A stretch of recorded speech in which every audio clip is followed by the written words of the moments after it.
Ano na naman yung ano mo na yan, sinsako na yan? Lumayas ka na dito, ito mga damit mo. Dalhin Oh. mo na at ako'y sawang-sawa na sa'yo. Uy, ano naman ang kinagalit mo na naman? Anong kinagagalit to? Tinatanong mo pa? Ah, Lagi kang nasa layasan? sigurado ka na dyan sa mga ginadesisyon mo na yan? Ay, ba't sigurado na ako? Kaya mong panindigan yan? Baka magsisi ka. Ah, Magsisisi.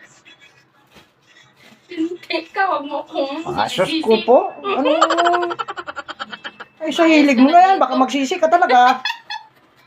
Ay, wag mo akong takutin. Ay, ako, kaya ko talagang... Yabang nito. Ay, sos naman. Parindigan ko na to ang maglayas ka.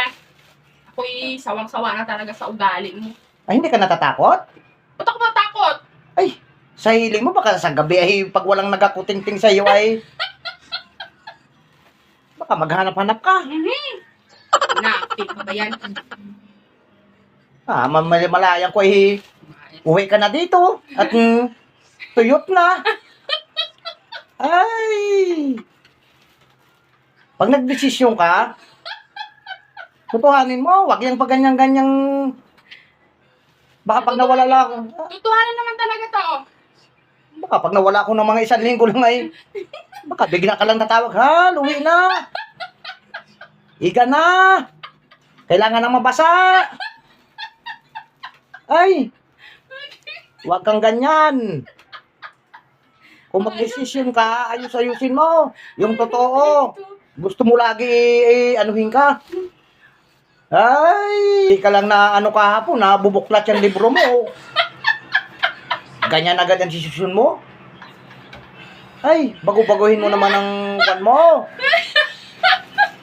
Ay, sus ko po. Pag may nakarinig na iba, Hindi yan talaga magbabagong desisyon ko. adi kung yan ang desisyon mo, eh ilagay mo na lahat yan dyan. At ako'y aalis na. At hindi mo rin talaga na matitikman ang aking katawan. Na napakagandang katawan. Maskulado. Kita mo naman. Maghahanap-hanap ka ng katawan ko na napakagaling tumira. Mababaguhan ka. Walang mag-aano sa iyo. Ano? Hindi na magbago ngayon desisyon? Aalis talaga ako. Ay kasi nga, huwag ka na uulit. Ay, ganyan. Alam ko naman ang kwan mo eh, kaya mainit lagi ang ulo mo. Eh, huwag ka na nga laging nasa layas. Huwag ka na kasing lagi kang umuwi. Sige na, hindi na. O sige. Ha? Sige, Hal. Ha? Ayok talaga.